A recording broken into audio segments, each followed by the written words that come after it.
আসসালামু আলাইকুম।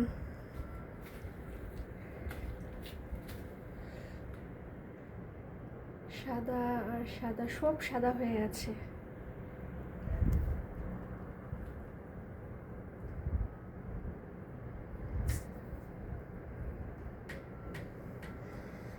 আজকে শুক্রবার, সবাইকে জুমা মুবারক। এখন আমাদের এখানে কানাডাতে সকাল 10:30 বাজে।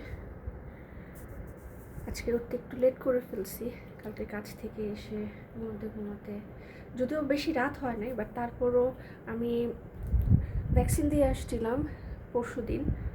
তো আমার ডান হাতে এত ব্যথা লেগেছে, আর যে ভদ্রমহিলা ইঞ্জেকশনটা পুশ করেছে ও পুরো আমার হাড়ে বিধিয়ে দিয়েছিল, মাংসপেশিতে না দিয়ে আমার ডানার উপরে, যে আমাদের হাতের উপরে যে হাড়ের অংশটা থাকে, তো যেটাকে আমরা বাংলা ভাষায় কবজি বলে থাকি, সরি কবজি তো না, মানে ডানা বলে থাকি, একদম ঠিক ওই হাড়টার মধ্যে দিয়েছে। আমার এত ব্যথা আজকে 2 দিন ধরে, তো ব্যথায় জ্বর এসে গেছিলো, যে কারণে ঘুমটা একটু দেরি করে ভাঙলো।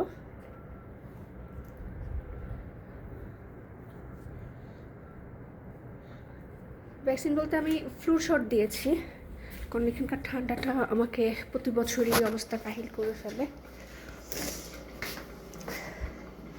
তো সকাল সকাল রান্না করছি, আবার নামাজ পড়বো। এই হচ্ছে আমার সকালের নাস্তা, 2টা রুটি খাবো। একটা ব্রাউন একটা রুটি, আমার রুটিটা হলুদ হয়েছে কারণ যে কড়াইতে আমি গতকালকে কলা সেদ্ধ করেছিলাম, ওই কড়াইটা আমি ধোয়ার পরও হলুদটা কীভাবে ছিল আমি জানি না, আমার রুটিটা হলুদ হয়ে গেছে। যাক, কোনো ব্যাপার না। এই হচ্ছে চিচিঙ্গা, আজকে চিচিঙ্গা ভাজি করব। ভাজির জন্য পেঁয়াজ কেটে নিচ্ছি। লাউ দিয়ে রুই মাছের মাথা দিয়ে করব, আর একটু লাউ দিয়ে আমি ডাল রান্না করছি। এই তো ডাল। আর এটা হচ্ছে আমার চা, চা।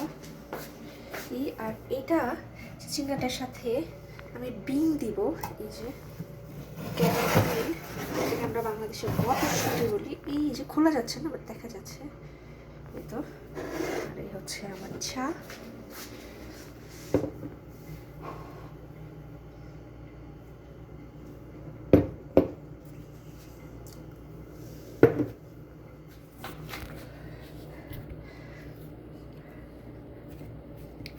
নাই, এই পিড়ি নাই রুটি বানানোর, তাই আমি এটা ইউজ করি, পাটাটা। মুঠি দিয়ে কেটে রেখে দিয়েছি।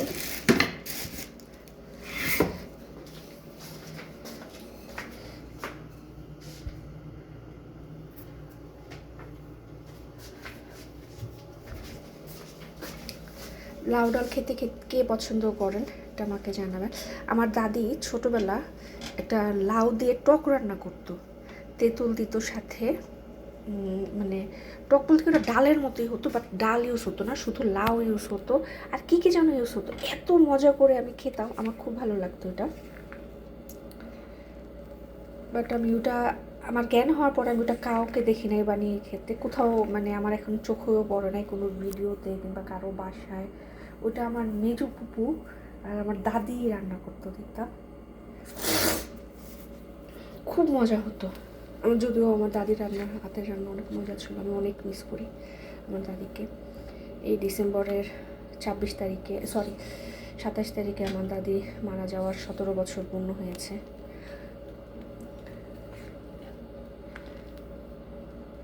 লাউ ডালটা আমার খুব পছন্দ। আমার কাছে মনে হয় যে লাউ ডালটা খেলে শরীরটা একটা ঠান্ডা ফিল হয়।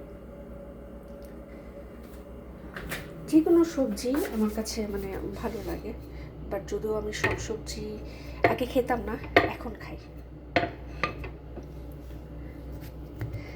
কারণ এই দেশে আমার কাছে মনে হয় না যে কোনো মানুষ বেছে বেছে খাওয়ার রাখার, সবজির যে দাম, মানে হয়তো এখন প্রাইস বেশি দেখে, আমার কাছে মনে হয় প্রাইস বেশি দেখে হয়তো বেশি হতে পারে দাম, মানে খাওয়ার ইচ্ছে বেশি হতে পারে, তো এটাও হতে পারে।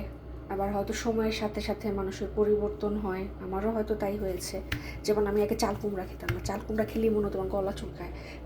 কাঁকরোল খেলেই মনে হতো আমার গলা চুলকায়, আমি কখনোই খেতাম না। মানে কেউ ওকে জবরদস্তিও খাওয়াতে পারতো না, বাট এখন আমার আবার এই জিনিসগুলি খুব পছন্দ।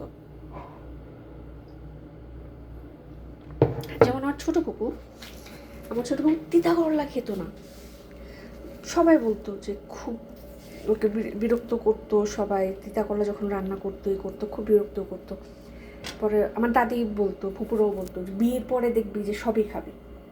তো একটা জিনিস আমার ফুপু বলে আমার বিয়ে হয়েছে পরে আমি সবই খাই, মানে কোনো বাছ বিচার নাই, মানে আস্তে আস্তে খাওয়া শিখে গেছে, মানে হয়ে গেছে।